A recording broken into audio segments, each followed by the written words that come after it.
ఫైనల్గా టాటా ఐపీఎల్ 2026లో ఒక interesting close game చూసాం. కాకపోతే హై స్కోరింగ్ థ్రిల్లర్ కాదు, అలాగే లో స్కోరింగ్ మ్యాచ్ కాదు, మధ్యలో ఉండింది. 163 అన్న స్కోర్ ఇంట్రెస్టింగ్ గా మారింది. ఇంట్రెస్టింగ్ గా మార్చారు గుజరాత్ టైటన్స్. ఈవెన్చువల్ గా Punjab Kings home team match గెలిచారు. అండ్ ఇప్పటిదాకా జరిగిన 4 మ్యాచ్ల్లో కూడా హోమ్ సైడే టాస్ గెలవడం, హోమ్ సైడే చేస్ చేయడం, హోమ్ సైడే మ్యాచ్ కూడా గెలవడం జరిగింది. ఒక మార్పు ఏంటంటే మొదటి 3 మ్యాచ్ల్లో bowler player of the match, ఈ 4వ మ్యాచ్లో ఒక బ్యాటర్ కూపర్ కాన్లీ, తను player of the match for his fantastic half century. మరి ఈ మ్యాచ్ గురించి మాట్లాడుకోవాలి. అలాగే మరి మిగిలిపోయిన 2 టీమ్స్ మాత్రమే నెక్స్ట్ మ్యాచ్లో ఆడబోతున్నారు, Lucknow Super Giants and Delhi Capitals. వాళ్ళ గురించి కూడా కాస్త ప్రివ్యూలో మాట్లాడుకోవాలి. కాబట్టి ఎక్కువ ఆలస్యం చేయకుండా let's get started. Welcome to Stump Tales. నా పేరు కౌశిక్. అండ్ ఇంట్రెస్టింగ్ గేమ్ నడిచింది న్యూ చండీగఢ్ ములాన్పూర్లో. Punjab Kings versus Gujarat Titans. Toss గెలిచారు Punjab Kings. No surprises there. Chase చేస్ చేయడానికే ఇష్టపడ్డారు. వర్షం కూడా ఉండింది, 2 రోజుల ముందు నుంచి వర్షం పడుతుండే. సో పిచ్ కాస్త మాయిశ్చర్తో ఉన్న పిచ్ కాబట్టి బాల్ కొంచెం ఆగొస్తుందని తెలుసు. అండ్ వాళ్ళు ప్రాక్టీస్ గేమ్స్లో చేస్ చేసినప్పుడే ఎక్కువ మ్యాచ్లు గెలిచిన్నారు కాబట్టి వాళ్ళు చేస్ చేయడం ఇష్టపడ్డారు. జరిగింది ఏంటంటే ఫస్ట్ బ్యాటింగ్ చేసి గుజరాత్ టైటన్స్ 162 మాత్రమే చేశారు, 6 వికెట్లు నష్టపోయి. And in reply Punjab Kings 19.1 ఓవర్స్లో ఆ స్కోర్ని దాటేశారు. దాంతో వాళ్ళ ఫస్ట్ గెలుపు నమోదు చేసుకున్నారు. Now this is the basic summary. Player of the match is Cooper Connolly for his 17 not out 44 బాల్స్లో. గుజరాత్ టైటన్స్ ఫస్ట్ బ్యాటింగ్ చేశారు, బాగానే ఉంది. సాయి సుదర్శన్ ఫస్ట్లో అవుట్ అయిపోయాడు. ఇది సహజం జరుగుతూ ఉంటుంది. వాళ్ళు ఎక్కువగా డిపెండ్ అయ్యేది వాళ్ళ టాప్ 3 పైన. Sai Sudharsan, Shubman Gill and Jos Buttler. ముగ్గురులో ఎవరో ఇద్దరైనా కనీసం రన్ స్కోర్ చేయాలి. నౌ శుభ్మన్ గిల్ కొంచెం నెమ్మదిగా ఆడాడని ఒప్పుకోవాల్సి వస్తుందేమో. బికాస్ 27 బాల్స్లో 39 మాత్రమే స్కోర్ చేశాడు. Strike rate 144. That's not bad at all. కానీ మిగతా ఓపెనర్స్ ఈ కాంపిటీషన్లో ఏ స్ట్రైక్ రేట్తో ఆడుతున్నారో కనుక గమనిస్తే, then if is trying to make come back to the Indian T20I squad, ఆ సెటప్లోకి రావాలంటే బహుశా సరిపోకపోవచ్చు. But the kind of conditions they were, ball సరిగ్గా రావట్లేదు బ్యాట్ పైకి, ఆఫ్ ద పిచ్ పేస్ ఎక్కువ లేదు. సో షాట్స్ ఆడడం కష్టంగా ఉండింది. విత్ దాట్ ఇన్ మైండ్ బహుశా బాగానే ఆడాడు అని చెప్పాల్సి వస్తుందేమో. జాస్ బట్లర్ ఈవెన్చువల్లీ 38 స్కోర్ చేశాడు 33 బాల్స్లో, స్ట్రైక్ రేట్ 115 ఓన్లీ. కానీ జాస్ బట్లర్ ఏంట్రా అంటే ఒక 60 బాల్స్ ఆడితే 100 స్కోర్ చేస్తాడు. ఇనీషియల్గా కొంచెం నెమ్మదిగానే ఆడతాడు, తర్వాతే యాక్సలరేట్ చేస్తాడు. ఇది ప్రాబ్లం. జాస్ బట్లర్ ఇనీషియల్ ఫేజ్లో గనక ఆడేసి అవుట్ అయిపోతే ఇది ప్రమాదం అన్నమాట. తను మొదటి నుంచి గట్టిగా ఆడు, అగ్రెసివ్గా ఆడు. అదే ఈ మ్యాచ్లో కాస్త బయటపడింది. దాని తర్వాత వాళ్ళకున్న ప్రాబ్లమ్సే. గ్లెన్ ఫిలిప్స్ ఆడాడు, తను ఒక 25 రన్స్ స్కోర్ చేశాడు, రన్సే బాగానే ఆడాడు. కానీ తర్వాత బ్యాటర్స్ ఎవరు? వాషింగ్టన్ సుందర్, షారూక్ ఖాన్, రాహుల్ తెవాటియా, వీళ్ళెవరి నుంచి కూడా పెద్దగా రన్స్ రాలేదు. అందుకే 162 పరుగులు మాత్రమే చేశారు. సో చెప్పుకొత్తగా బ్యాటింగ్ పర్ఫార్మెన్సెస్ ఏమీ లేవు. బౌలింగ్ విషయానికి వస్తే పంజాబ్ కింగ్స్ డీసెంట్గానే వేశారు. యుజ్వేంద్ర చహల్ యాజ్ ఆల్వేస్ మరోసారి చక్కగా బౌలింగ్ చేసి 2 వికెట్స్ కూడా తీసుకున్నాడు. పెద్ద పెద్ద పార్ట్నర్షిప్స్ బ్రేక్ చేశాడు. అండ్ దాంతో పంజాబ్ని కాన్స్టెంట్గా గేమ్లో ఉంచాడు తను. Now Marco Jansen is somebody. ఇండియాలో ఎప్పుడైతే south Africa tour of India start అయిందో, ఎప్పుడైతే ఇండియా పైన అడుగు పెట్టాడో, తన పాదాలు పెట్టాడో, అప్పటి నుంచి తన క్రికెటే మారిపోయింది. బాల్ పడితే వికెట్, బ్యాట్ పడితే రన్స్, ఫీల్డ్లో భయంకరమైన స్టాపులు చేస్తాడు, క్యాచ్లు పడతాడు, అన్నీ చేస్తాడు. ఈ మ్యాచ్లో కూడా అదే చేశాడు. వికెట్ తీసుకున్నాడు, మంచి సేవ్స్ చేశాడు, బ్యాట్ తోటి 1 షాట్ కూడా ఆడాడు ఈవెన్చువల్గా తర్వాత బ్యాటింగ్ వచ్చినప్పుడు. So he did a decent job. But స్పెసిఫిక్గా ఒక ప్లేయర్ గురించి మాట్లాడాలి. Vaishakh Vijay Kumar. Extraordinary performance youngster నుంచి. 3 వికెట్ హాల్ తనకి. యంగ్స్టర్ అనడానికి కూడా లేదు, చాలా కాలంగా ఉన్న డొమెస్టిక్ సెటప్లో వేరే ఫ్రాంచైజీస్ కూడా ఆడున్నాడు. అయితే రెగ్యులర్గా అవకాశాలు రావు, వచ్చినప్పుడు మటుకు బాగానే పర్ఫామ్ చేస్తూ ఉంటాడు. ఇక్కడ కూడా తన నకిల్ బాల్స్, తన స్లోవర్ డెలివరీస్, రకరకాల స్లోవర్ బాల్స్ ఏవైతే ఉన్నాయో అవి వాడుతూ పేస్ చక్కగా మారుస్తూ బ్యాటర్స్ని ఇబ్బంది పెట్టాడు. 3 wicket haul for him, 3 for 34. చాలా మంచి స్పెల్ వేశాడు తను. ఐ థింక్ ఈ సీజన్ మొత్తం అంతా కూడా ఒక ట్రంప్ కార్డ్గా మారచ్చు తను పంజాబ్ కింగ్స్కి.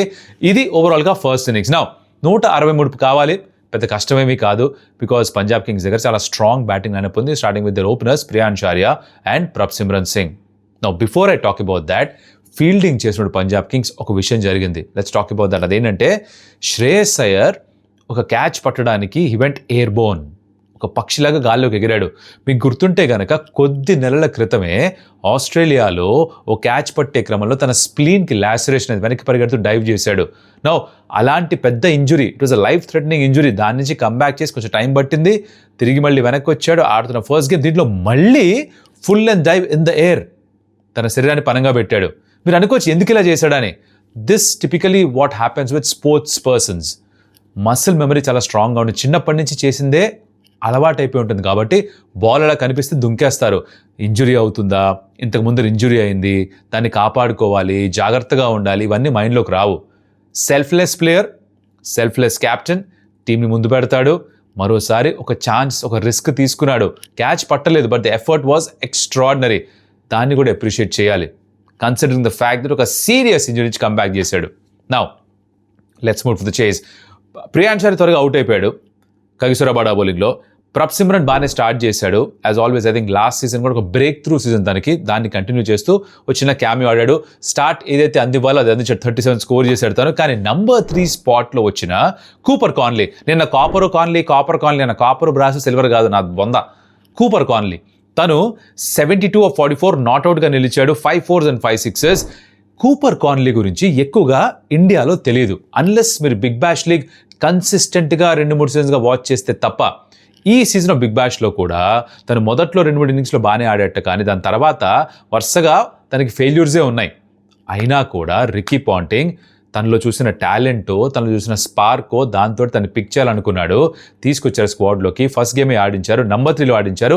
శ్రేయస్ అయ్యర్ కూడా సాధారణంగా తను నంబర్ 3 స్పాట్లో రావాలి, ఒక స్థానం తగ్గించుకొని యంగ్స్టర్ని పంపించాడు. అండ్ వాట్ అండ్ నాక్ హీస్ ప్లేడ్, బ్రిలియంట్ పర్ఫార్మెన్స్ తన నుంచి. ఇంతకన్నట్టుగా 5 4లు 5 6లు ఆఖరి దాకా ఉన్నాడు. తన చుట్టూ మిగతా అందరూ అవుట్ అయిపోతున్నా కూడా ఎక్కడ తన తల అటు ఇటు వెళ్ళనివ్వలేదు. తన కాన్సన్ట్రేషన్, ఏకాగ్రత అట్లానే గట్టిగా అట్టి పెట్టుకొని మ్యాచ్ జాబ్ మొత్తం ఫినిష్ చేయాలి, మ్యాచ్ మొత్తం పూర్తి చేయాలని ఒక సంకల్పంతో మ్యాచ్ ఆడాడు. That was brilliant to watch. మధ్యలో ఒక మినీ కొలాబ్స్ జరిగింది. శ్రేయస్ అయ్యర్ అవుట్ అయ్యాడు, నెహల్ వదర్ అవుట్ అయ్యాడు, శశాంక్ సింగ్ అవుట్ అయ్యాడు, మార్కస్ స్టోయినిస్ అవుట్ అయ్యాడు. ఇవన్నీ ఎందుకు జరిగాయంటే for some odd reason Shubman Gill Prasidh కృష్ణని చాలా లేట్గా ఇంట్రడ్యూస్ చేశాడు. పోస్ట్ మ్యాచ్ మాట్లాడుతూ మీరు అడగచ్చు ముందే తెచ్చుంటే బాగుండేదా అని, తెచ్చుంటే బాగుండేదేమో, కానీ ముందు నుంచే అనుకున్నాం తనని ఆ బ్యాక్ ఎండ్ ఆఫ్ ది ఇన్నింగ్స్లోనే వాడాలి అంటే ముందుగానే ఫిక్స్ అయిపోయారు 13, 15, 17, 19 వాడాలని. బట్ ముందుగానే డిసైడ్ అయిపోయిన ఒక చిన్న ప్రాబ్లం ఉంది. అదేంటంటే తను వచ్చేసరికి పెద్దగా రన్స్ లేవు. తను ఇంకా ఈ made match out of 8, 3 wickets తీసుకున్నాడు 3 ఓవర్స్లో. దాంతో కాస్త క్లోజ్గా వచ్చింది. 18th ఓవర్ దాకా బహుశా వాళ్ళు ఉన్నారేమో కాంపిటీషన్లో, కాంటెస్ట్లో. అశోక్ శర్మ తన స్థానంలోనే తెచ్చుంటే ఇంకా బెటర్గా ఉండేదేమో. Last year purple cap holder కదా ప్రసిద్ధ్ కృష్ణ. సో ఇక్కడ ఎక్కడో చిన్న స్ట్రాటజిక్ పొరపాటు జరిగిందేమో అనిపించింది. అగైన్ ఇన్ హైండ్ సైట్ ఇవన్నీ అనిపిస్తూ ఉంటాయి. ఇదే శుభ్మన్ గిల్, ఇదే గుజరాత్ టైటన్స్ని ప్లే ఆఫ్స్ దాకా తీసుకెళ్లాడు. So is a very good captain. తెలిసిన విషయమే, టెస్ట్లో ఇండియా క్యాప్టెన్సీ చేస్తాడు, ఓడిఐస్లో కూడా చేస్తాడు, కొత్త ఏమీ కాదు. But this lot of inputs that comes from out side. Ashish అనేది చాలా ఇన్పుట్స్ వస్తూ ఉంటాయి, ముందుగానే ప్లాన్స్ చెప్పుంటారు, ఇలానే చేయాలి, ఇదే బౌలర్ ఈ టైంలోనే వేయాలని, అదే చేసినట్టుగా ఉన్నారు. సో అది కొంచెం ఏమన్నా గేమ్ నుంచి దూరంగా చేసిందేమో అని అనిపించింది. బట్ అదర్వైజ్ ఐ థింక్ వాళ్ళు సార్ట్ చేసుకోవాల్సింది ఏంటంటే వాళ్ళ బ్యాటింగ్ ఆర్డర్ ఒకటి సార్ట్ చేసుకోవాలి. టాప్ 3 సరే, గ్లెన్ ఫిలిప్స్ సరే, తర్వాత ఎవరిని పంపించాలి? ముందుగానే షారుఖ్ని పంపించాలా? Washington Sundar is doing the job there. First గేమే in the season, but of course ఇంత మొదటి సీజన్లో కూడా తన పర్ఫార్మెన్స్ చూస్తున్నారు. సాయి కిషోర్ లాంటి బౌలర్ని ఆడించాలా? These are the things that they need to really put their head to right. అది చేస్తే అర్థమవుతుంది వాళ్ళు ఎలాంటి నిర్ణయాలు తీసుకుంటారో భవిష్యత్తులో. పంజాబ్ కింగ్స్ ఇంత క్లోజ్ అయి ఉండకూడదు, ఇంత దూరం వచ్చి ఉండకూడదు, ఇన్ని వికెట్లు పడుండకూడదు. వరుసగా 2-3 వికెట్లు పడిపోవడంతో ఇబ్బంది అయింది. అది జరగకపోతే కంఫర్టబుల్ చేసి 110 for 2 at one point of time. So ఆడుతూ పాడుతూ ఫినిష్ చేయాల్సింది. 20th ఓవర్ దాకా వెళ్ళింది, but eventually win is a win, they will take it. And Shreyas అయ్యర్కి వచ్చిన ఇంజురీ అయింది మధ్యలో, నాన్ స్ట్రైక్ రెండులో బాల్ తగిలింది తన చేతి పైన.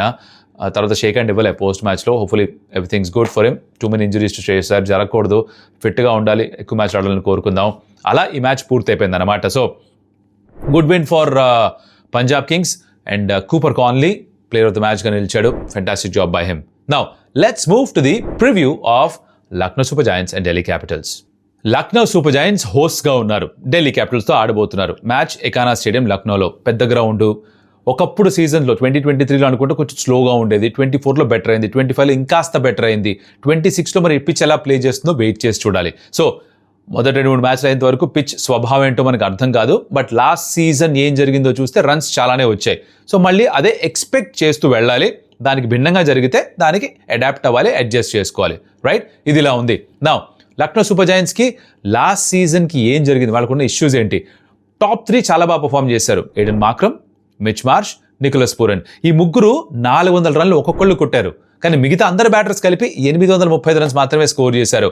అది వాళ్ళ నంబర్ 1 కన్సర్న్. వాళ్ళ బౌలింగ్ యాక్చువల్లీ బాగానే ఉంటుంది. They put a lot of trust and invested in Indian fast bowlers. కాకపోతే ఇప్పుడు ఈ సీజన్లో ఇనీషియల్గా వాళ్ళ main fast bowlers Mohsin Khan అయినా ఆవేష్ ఖాన్ అయినా ఇంకొక ఫాస్ట్ బౌలర్ ఉన్నారు గుర్తురాళ్ళు, కానీ తను కూడా ఇంజ్యూర్ అయిపోయి ఉన్నారు. సో అది వాళ్ళ ప్లాన్స్ని కొంచెం డిస్టర్బ్ చేస్తుంది అనమాట. సో లక్నో సూపర్ జైంట్స్కి ఆ ఫాస్ట్ బౌలింగ్ డిపార్ట్మెంట్కి కాస్త అడ్జస్ట్ చేసుకోవాలి. దాంతో పాటు వాళ్ళు చేయాల్సిన ఇంకొక విషయం ఏంటంటే రిషబ్ పంత్ని ఎక్కడ ఆడించాలి. మీకు గుర్తుంటే కనుక లాస్ట్ సీజన్ లాస్ట్ గేమ్ ఆడుతూ రిషబ్ పంత్ 100 కూడా స్కోర్ చేశాడు. దానికంటే ముందర 3, 4, 5, 6, 7 కొన్ని మ్యాచ్లో బ్యాటింగ్ పంపించక తన థై ప్యాంట్ తను కొడుతూ డగౌట్లో కూర్చొని రచ్చ అయింది, కాన్ఫిడెన్స్ తక్కువ ఉండింది. లాస్ట్ గేమ్లో 100 కొట్టాడు. So does he come back to number 3? అక్కడే స్టార్ట్ చేయాలా. బట్ నికోలస్ పూరన్ నంబర్ 3లో చాలా బాగా పర్ఫామ్ చేస్తూ ఉన్నాడు. రిషబ్ పంత్ ఆ స్థానం తీసుకుంటే నికోలస్ పూరన్ 4లో రావాలేమో. ఏం చేస్తారో వెయిట్ చేసి చూద్దాం. But again Mitch Marsh, Markram, Nicholas Pooran, Rishabh Pant solid, right? Solid. You have Ayush Badoni, Abdul Samad కూడా ఉన్నాడు. అండ్ తర్వాత వన్ ఆఫ్ అక్షత్ రఘువంశర్ హిమత్ సింగ్ ఆడొచ్చు. షాబాజ్ అహ్మద్ స్పిన్నర్ తను ఉన్నాడు. Mohammed Shami who's been traded from Sunrisers Hyderabad, Bharat తను తన బౌలింగ్ కోచ్తో కలిసి మళ్ళీ జతకట్టాడు, తను ఉంటాడు. అండ్ మయాంక్ యాదవ్ ఫిట్గా ఉన్నట్టు. I'm really looking forward to Mayank Yadavs performance because తను 2 సీజన్స్ క్రితం వచ్చినప్పుడు 150 కిలోమీటర్స్ పర్ అవర్ వేసినప్పుడు చాలా ఎక్సైట్ అయ్యాను నేను కూడా. బికాజ్ అంత పేస్ మనం ఇండియన్ బౌలర్స్ని చూడం. కానీ 2 సీజన్స్లో ఆడింది 7 మ్యాచ్లు మాత్రమే. ఇంజురీస్ చాలా ఎక్కువ ఉన్నాయి, బ్యాక్ ఫ్రాక్చర్, స్ట్రెస్ ఇంజురీస్ ఇవన్నీ జరిగాయి. మరి చూద్దాం ఏం చేస్తాడు. దిగ్విజయ్ శ్రాటి మన సైన్లు పెడతాడు, ఫైన్లు వేయించుకుంటాడు. నేను ఈసారి కూడా సైన్లు చేస్తా, ఈసారి కూడా సెలబ్రేట్ చేస్తా అంటున్నాడు. హాట్ హెడెడ్ గాయ్ తను ఉంటాడు. అండ్ ఆండ్రిక్ నార్కియన్ బహుశా ఆడించే అవకాశం బికాజ్ ఇండియన్ పేసర్స్ అందుబాటులో లేరు. సో ఇది లక్నో సూపర్ జైంట్స్ ఉన్న ప్రాబ్లమ్స్ ఏంటో మాట్లాడా. నా ఢిల్లీ క్యాపిటల్స్ కూడా వాళ్ళ ప్రాబ్లమ్స్ వాళ్ళకు ఉన్నాయి. మిచెల్ స్టార్క్ అందుబాటులో లేడు, షోల్డర్ అండ్ ఎల్బో ఇంజరీ నుంచి కంబ్యాక్ చేస్తున్నాడు. Just like Wanindu Hasaranga for Lucknow Super Giants. ఆ హ్యామ్స్ట్రింగ్ ఇంజరీ వరల్డ్ కప్లో అయింది, దాని నుంచి ఇంకా పూర్తిగా కోలుకోలేదు. ఎన్ఓసి ఇవ్వలేదు శ్రీలంక. సో ఇక డీసీకి వాళ్ళ ప్రైమ్ ఫాస్ట్ బౌలర్ లేడు, ప్రీమియం ఫాస్ట్ బౌలర్ లేడు మిచెల్ స్టార్క్. సో తన స్థానంలో ఎవరు వస్తారు? మోస్ట్ ప్రాబ్లీ నటరాజన్ ఆడాలి. If you talk about Delhi Capitals, KL Rahul hopefully should open, Pathum నిసంగతో పాటు ఓపెన్ చేయాలి. తర్వాత నితీష్ రాణా ఎవరైతే ట్రేడ్ చేసుకున్నారో ఆర్ఆర్ నుంచి, సయద్ ముష్తాక్ అలీలో highest run getter for Delhi. So hopefully తను బాగా రన్ స్కోర్ చేయాలి, మంచి ఫార్మ్ ఉన్నాడు కాబట్టి తననే ఆడించాలి నంబర్ 3లో, which means that Karun Nair might have to miss out. Tristan Stubbs ఉన్నాడు, great player, fantastic finisher, big hitter. Axar Patel వాళ్ళ క్యాప్టెన్ ఉన్నాడు, ఎక్కడన్నా ఆడగలడు ఫ్లోటర్గా. తర్వాత డేవిడ్ మిల్లర్ తను సంపాదించుకున్నారు ఫర్ స్టీల్, అబ్సల్యూట్ స్టీల్ ప్రైస్కి తను ఆడతాడు. అశుతోష్ శర్మ ఎంత అద్భుతమైన క్యామియోస్ ఆడాడో తెలుసు మనకి. Vipraj Nigam young up and coming allrounder, leg spin వేస్తాడు, బ్యాటింగ్ కూడా చేయగలుగుతాడు తను. And Aaqib Nabi somebody I'm really looking forward to. దాంతో పాటుగా I'm thinking that the next fast bowler for them should be Lungisani Ngidi. అంత మంచి T20 వరల్డ్ కప్ తర్వాత South Africa తను స్టార్ట్ చేయాలి. So I'm going to count on the fact that Ngidi ఆడతాడని. కుల్దీప్ యాదవ్ ఎలాగో ఉంటాడు. And of course nut stock లేదు కాబట్టి నట్టు ఆడతాడు. సో ఇది వీళ్ళ 12గా ఉండొచ్చు. Major concerns for Delhi Capitals ఏంటంటే స్వయంకృత అపరాధాలు ఎక్కువ చేస్తుంటారు, సెల్ఫ్ గోల్స్ ఎక్కువ కొడుతుంటారు. లాస్ట్ సీజన్ కూడా మొదటి 4 మ్యాచ్లు గెలిచిన తర్వాత ఎలా వాళ్ళు క్వాలిఫై కాలేదు ప్లే ఆఫ్స్కి ఎవరికి అర్థం కాదు. మంచి టీం ఉంటుంది, ఆన్ పేపర్ చాలా స్ట్రాంగ్గా ఉంటారు, కొన్ని మ్యాచ్లు గెలుస్తారు. But eventually when the crunch situation comes దారి తప్పుతారు. ఈసారి అది చేయకుండా చూసుకోవాలి. 2 టీమ్స్కి కూడా ఫస్ట్ గేమ్ చాలా ఇంపార్టెంట్. లక్నో సూపర్ జైంట్స్ ఆశించిన స్థాయిలో వాళ్ళు పర్ఫామ్ చేయలేదు లాస్ట్ సీజన్. ఢిల్లీ క్యాపిటల్స్ బాగా స్టార్ట్ చేసి తర్వాత వాళ్ళు ఫామ్ డిప్ అయింది.